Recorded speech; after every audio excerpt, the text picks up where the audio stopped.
by Oversimplified, and number two. I am number two. Doesn't number two. I don't want. Okay, I need to skip all of this. There you go. Bloody done it. We beat the Brits and secured independence.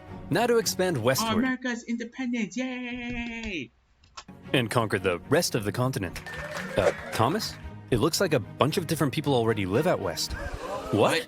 Oh no! That means we can't expand. I hate my life! Whoa, whoa, whoa. Sir, calm down. I didn't say they were white people. Okay. No! That's racist! That's racist! What do you mean?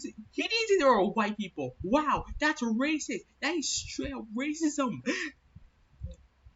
And why all of you cheering? Stop cheering. That's not funny. A pig war. Hold up. No, why did it look like from Star Wars? Crap. I know what Star Wars. At the end of the Revolutionary War, when the United States secured its independence from Great Britain, yeah, I'm technically watching the history of the United States thing, so yeah. the two sides met in Paris to settle the terms. Among various things, they discussed American territorial gains, and the British granted them a generous amount of land out west. However, Benjamin Franklin appeared to have an additional fascination. Oh, Canada. Canada? Canada? Why are you singing over Canada, bro? So voluptuous. You think we can maybe acquire some of that? Quit ogling our territory. But look at those curves. I'd worry less about Canada's curves and more about your own curves, Benjamin. Many Got him! in America suggested that one day the Canadian colonies should become a part of the United States. In response, Britain suggested that many in America should shut the hell up. Well, if Britain wasn't going to give up Canada, then the two sides had to agree on where to put their border. Easy enough for the most part. Follow some existing borders, add in a few rivers and lakes, maybe even a parallel for good measure. But then there was a question. What would happen here? You've been waiting for the past like 15 billion minutes. Straight line, straight line. And so it was. The border would go from So you're outside straight line, okay. the northwesternmost point of this perfectly oval-shaped lake and continue in a straight line westward until it met the Mississippi River. Perfect. Or was it? Well, as it What do you mean, or was it? turned out, the lake didn't actually look like this, but like this. And the Mississippi wasn't here, but here. So in the end, none of that made even the slightest bit of sense. Don't blame the founding fathers. They were just using the best map available. Blame the guy who made it. But to the minds of the day, the issue had been solved. And it was finally time to start getting along. Oh, back to war they go. Seriously? You and Britain went back to war again? The Glorious War of 1812 saw the Americans try to invade Canada, and the British burn down. Wait, so let me get it straight. United States of America, you tried to invade Canada in 1912, and now you failed miserably, and now the Brits burned all the White House. The White House. But when all was said and done, it was pretty much a draw. And once again, America and Britain had to enter into peace negotiations. By now, both sides realized the original border they came up with was a piece of hot garbage. And Yes, it was very hard.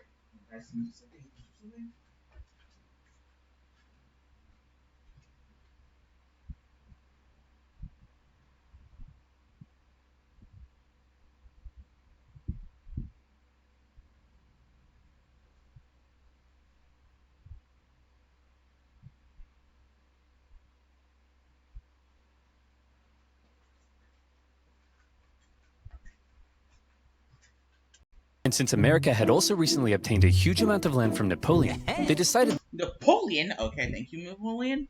they would need to re-examine the border issue. Straight line again? Straight line. And so Of course. it was. To fix the problems of the previous border agreement, they decided to go from the northwesternmost point of this lake, as had been previously agreed, down to the 49th parallel, and from there the line would go straight as an arrow up until the Rocky Mountains. But beyond the Rockies, the two sides couldn't quite agree on where it would go next, because both sides claimed the territory beyond the Rockies was theirs. See, Throughout its early history, America as a nation had its eyes heavily fixated on all that juicy land out west, ripe for invasion. Settlementation. America wanted to expand. Not only was it their right, some believed it was a destiny given to them by God himself to multiply and spread across the continent, Really? like rats or disease. Okay. Really? Rats are what? Yeah. Hey guys, just before we take over everything, God definitely said this is what we're meant to do, right? Yeah, that's what he said, right? Isn't that what he said? And who was it who spoke to God? It was Billy, right? I thought it was Sharon's cat. I hear voices all the time. Well, it was one of us. There's no way we made this whole thing up to justify our ruthless collective imperialist tendencies. Yeah! All right, well, in that case, let's get out there and make the world a better place, just as God intended.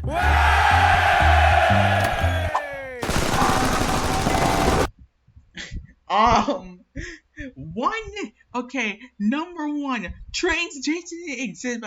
Wait, trains exist back in 1812? I'm not sure, but seriously, you have to pull out guns to start killing some animals. And is that guy carrying McDonald's? Donald, sir, why? Are those B-2 bombers? Didn't he exist like right? This belief in divinely destined expansion would later be given its very own name, Manifest Destiny. But America wasn't the only one interested in controlling the Western territories. At the time, Canada was made up of a number of colonies, collectively referred to as British North America. This one over here was owned by the Hudson's Bay Company, a British charter company dedicated to turning as many beavers as possible into as many felt hats. Beavers? They changed beavers to hats? What? To make it straight, they turn little beavers, like little animals, to literally objects you can wear. Canada, you're weird. Hats as possible, as quickly as possible, and the indigenous people became a key supplier. As a result, the British were also eager to control the land out west and secure that region's valuable resources, and in particular, the Great Columbia River was deemed vital to the beaver business. So when it came to the question of what would happen to the border beyond the Rockies, the conversation went a little like this. The line should keep going straight because I agree about that. we're manifestly destined to gain the entire North American continent. No, we need this river so we can keep scalping beavers. Look, why don't we just draw the border along the river? That way we both have access to it. Well, that would be a completely fair compromise that protects the interests of both parties. And there's no way I'm ever going to agree to it! Having Okay, calm down. come to a roadblock, both sides simply agreed that for now, they would jointly occupy the Northwestern Territory. They were both Jointly occupied. Okay. free to settle and trade there. But rest assured, the agreement was only temporary. Eventually somebody would get their way. Listen, Yank, we can jointly occupy this land, but I ain't sharing anything else. I don't want to see you using my toothbrush. I don't want to catch you wearing What? Using your toothbrush? Hey, yo! I don't know where my. Yo! Underwear? Excuse me? my underwear. And I don't want to catch you using my computer. Wait. Computers weren't meeting. And selling my data to advertisers. Well, then you, my friend, should use NordVPN. No sponsors. I can't. This video is not sponsored by NordVPN. No. Destiny and a joint occupation of Oregon. There we go. And one man living here who felt the territory should be British was James Douglas, the Hudson's Bay Company's no-nonsense chief factor at Fort Vancouver. Ah, what a beautiful, unspoiled corner of the British Empire. I've got my spotted dick, my Spice Girls fan club. My Spice. What? Why do you have that? Do you want? You do you. Membership, and an unrelenting negative outlook on life that affects everyone around me. What are you looking at, Steven? Yes. Okay. No, don't be rude, Steven, bro. Truly British. Wait, what's the song? What the? Oh, what's the song?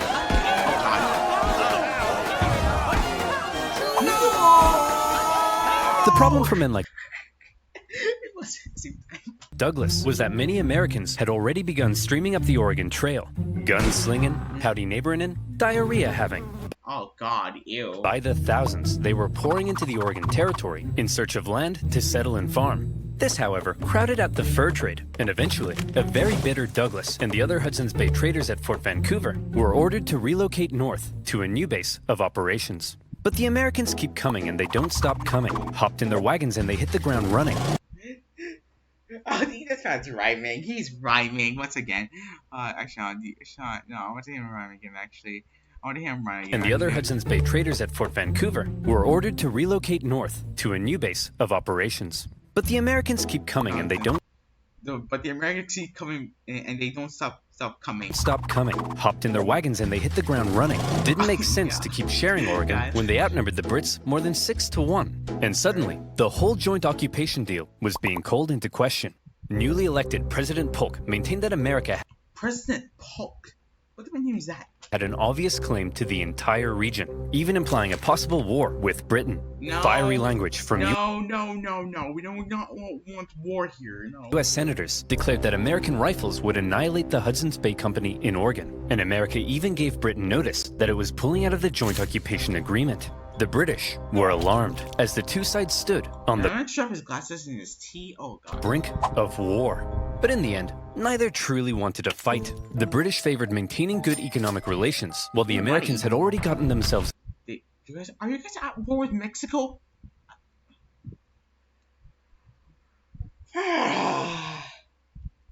into a war with Mexico. So after a bit of back and forth, the British finally said, "Fine, you wanted a straight line? There's your straight line." Finally, my man's finally submitted. There you go. My man's finally submitted. And so, the agreement was made. Oh yeah. The border would continue directly to the Strait of Georgia, but because the British insisted they keep Vancouver Island, it would then move south through the center of the channel and on to the Pacific Ocean. Finally, the issue of the northwest border had been solved. Yay. Hey. Jesus Christ, guys, listen. I hate ads. Hey, what the hell? No. Get me out here. Get me out here. Look here. Hold the phone. Discrepancy detected. Enhance frame, 200%. 100%. Enhance. Enhance. Okay. Wait. Nope. Too far. Okay. Perfect. Now, show me the exact wording of the treaty. Wait, maybe we treat those balls off the line. And shall continue to the build of the channel, which from Cruise Island and northern to the middle of the said channel and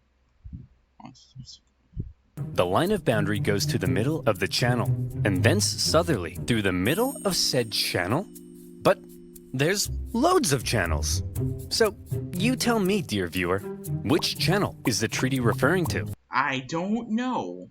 And therefore, who owns these islands? I don't know. Is the wording of the treaty maybe a little too vague? Well, that's exactly the problem encountered by the people living in the area. The British insisted that the channel intended by the treaty was the Rosario Strait, and therefore the islands were British.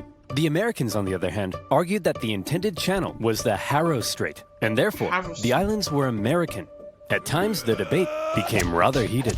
Even the individuals who negotiated and signed the treaty at times didn't seem entirely sure which channel the treaty meant, and representatives from the Hudson's Bay Company begged them to make it clearer. But thousands of miles away, the people in power simply had more to worry about than some tiny islands in the middle of nowhere. Order! Oh, London. I know what's going on there. Shut up! Okay.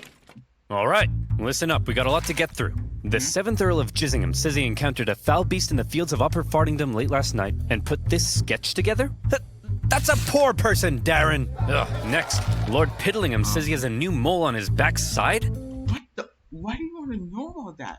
How is that parliamentary business, George? Oh. Wait. Who's George? Is that George or is that the bulk guy right there? I don't know. Some islands in the Pacific Northwest are in dispute and could lead to a war with America? Okay. Boring! How is that boring? Does not concern you. That concerns you too. Fine. Let's take a look at that mole, George.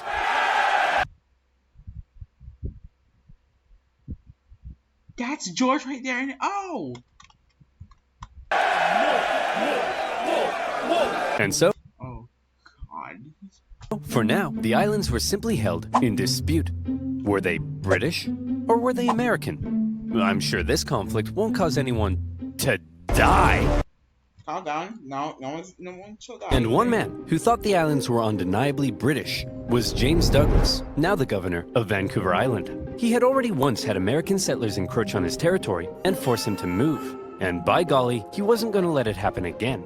As far as he was concerned, those islands were not only British, but prime agricultural land. And given the chance, those glubby Yanks wouldn't hesitate to start pitching flags with their glubby little hands. And so, he came up with a plan. Okay, If the what's British your settled plan? the islands first, then that would surely secure them for Britain. And so in 1853, Douglas sent an Irishman by the name of Charles Griffin, along with some Hawaiian shepherds, to go set up a sheep farm on San Juan Island. And set up a sheep farm they did. Okay. The place was rammed with sheep, 1,369 My guy, why are you doing so much shit, bro? to be exact. But within those flocks of Do you know how much wool I can get every little sheep? woolly cowards could also be found a number of beautiful, prized Berkshire pigs. Pigs? Okay, sir. Pigs are disgusting, alright? They give us meat ways and bacon too as well. Bacon. But here's the thing though. Who keeps pigs as a pet? Not me. I don't know who. Oh, Porky, you look stunning. You're the greatest thing that's ever happened to me. Would you perhaps like to go to the island ball together tonight? I swear, I'm going to start. Oink once for no. Roll around in that cow crap if yes. Yes! Of course, I'm right. I'm covered in poo and I'm the luckiest man alive! But life on the island for Charles Griffin wasn't to be a perfect Why is the pig in a dress? The heck is going on? paradise of pig pageants, because unfortunately for him, the Americans also believed the island was theirs. One day, in 1854, an American customs collector was sailing around the islands on the outlook for bands of native tribesmen when he spotted something. Aha! I've got you now, you savages. Over yonder. Those are sheep, sir. Sheep, you say? What are they doing here? Let's go and negotiate with them. Negotiate Sheep don't talk, bro. with sheep? Are you crazy? I'm perfectly stable, you rat bag. Call me crazy again and I'll eat your eyes! No. One, sir, you need help. You need mental and physical help. Hello, good sir. We request to speak with your leader. Out of my way. Allow me to parley with this foul beast. Alright. What? Get me to your lead. He speaks sheep. This makes no sense. This is making no sense at this point. Get off my island, you scum. What's your mouth like? What? You're the not jump. The talking to a sheep. What the heck? Hey, stop threatening my sheep. Your sheep? You mean to tell me that you, a British subject, have illegally imported these sheep into American territory? I'm not sure if it's American or British territory, so technically I don't know. I'll have you know that you, an American, are currently trespassing on British territory. The How do you don't speak go? I swear. Americans felt that they were entitled to collect taxes on the British property, because the island was American, and they threatened seizure if dues weren't paid. The British, meanwhile, threatened to arrest the Americans, because the island was British, and the two sides were in a standoff. To give Charles Griffin the legal power to deal with the American trespassers, Douglas said, "Hey, put on this wig." Boom, you're a magistrate now. And in turn, Griffin went to one of his Hawaiian shepherds and said, "Hey, I'm making you a constable. Put on this badge."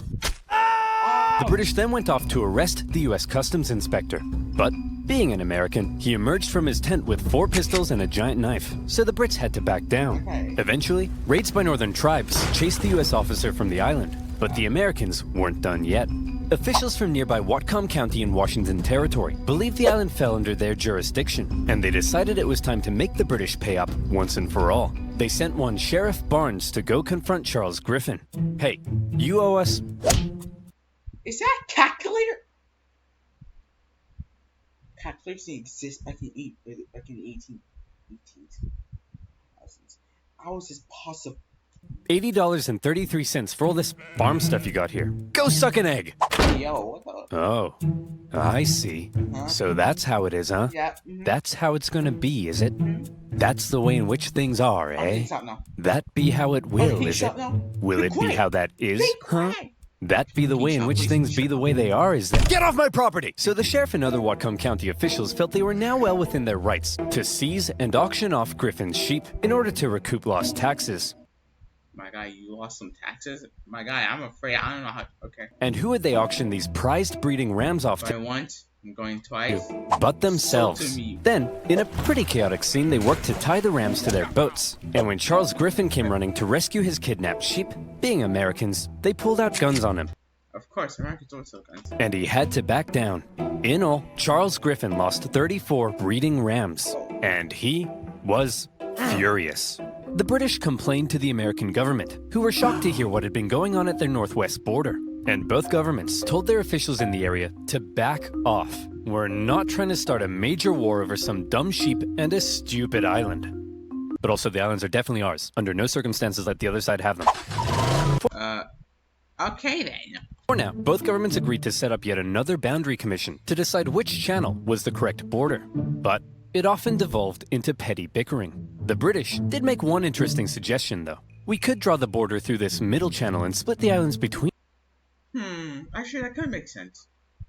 America, listen. You get these islands right here, and that counts a lot of territory. But the British, they only get like this small amount of territory. So I think you should take it because Between us. Well, that would be a completely fair compromise that protects the interests of both parties. And there's no way I'm ever gonna agree to it! Can you please agree on this, please? And in the And you put on the key first. This is not necessary. aftermath of the sheep raid, James Douglas, still stationed at Fort Victoria, became even more cautious of American encroachment into his territory. Mr. Douglas, sir, it appears an Indian has discovered gold in the Fraser Gold? Did someone say gold? Canyon, just north of here. Shut up! Keep your voice down, boy. We can't risk those glubby Americans hearing about this, or our territory here will be infested with them. Oh, my guy's too late. It's too late. Sir, it's too late. Once you hear that music, it's already too late, bro. You're already done. No! Oh. Hold on. How many people on this show? Hold on. 1, 2, 3, 4, 5, 6, 7, 8, 9, 10, 11, 12, 13, 14, 15, 16, 17, 18, 19, 20, 21, 22, 23, 24, 25, 26, 27, 28, 29, 30, 31, 32, 33, 34, 35, 36, 37, 38, 39. There's 41 people on that ship. Or more, I'm not sure. And ship. Poor him. Poor James. The Fraser Canyon Gold Rush attracted a heap of Americans to the region. Some got lucky. Yeah. Most did not. And of those that didn't, rather than returning all the way home, many simply decided to settle in the area. And in particular, the juicy green pastures of San Juan Island were rather appealing. Believing the island was American territory, around a dozen American settlers moved there in the late 1850s. One of them was a man named Lyman Cutler, a young man in his mid-20s, and lazy as pie. He didn't want to have to clear a space in the forest to build his home, so he said, I'll just build my cabin right in the middle of this British sheep run. I'm sure that won't make anyone mad. When he planted potato seeds in his garden, rather than building a nice protective fence around them, he said, I'll just fence in 3 sides and hope all these British farm animals have a moral compass and respect my property rights. No. Why did you screw like a girl, bro? Griffin's pig was a Berkshire, well known for rooting. Oh. And Lyman's fairly pathetic fence made for a bad combination. Numerous times he had to chase the pig away from his property, and he once angrily marched up to Griffin's home, saying, "Hey, British farm idiot, keep your stupid pig out of my potatoes. It is up to you to keep your potatoes out of my pig." How did you? What?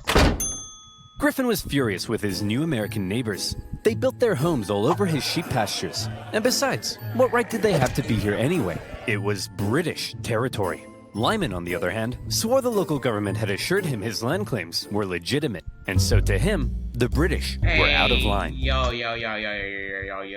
that's sus, bro. What do you mean, bro? Look at that sick freak. In love with his pig. Isn't that just sick? Yeah, what a freak. Not like our love, Spuddy. Ours is all natural. Yeah, What? just a man and his potato. Nothing wrong with that.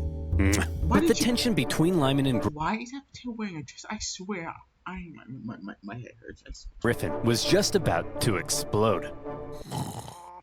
What is that? What is that? What the? Yeah, what is that? Oh, Spuddy? All right, you damn dirty pig. That's the final straw. Oh no. Oh, I picked the pig. Lyman shot the pig. Dead. After taking a second to calm down, he felt bad about murdering Griffin's prized boar. So he went to him and said, "Hey man, look, I kinda just killed your pig. It was eating my potatoes again. I don't know, man, I kinda just killed your pig. Killed your pig. Killed your pig." What? Stop. No.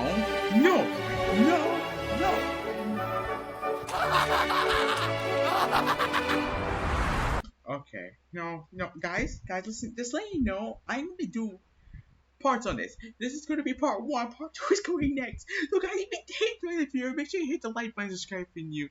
Don't forget to hit the notification bell so you get notified that I upload a new video. And guys, until then, I will see you in the next reaction video of the Pig War by Simplified.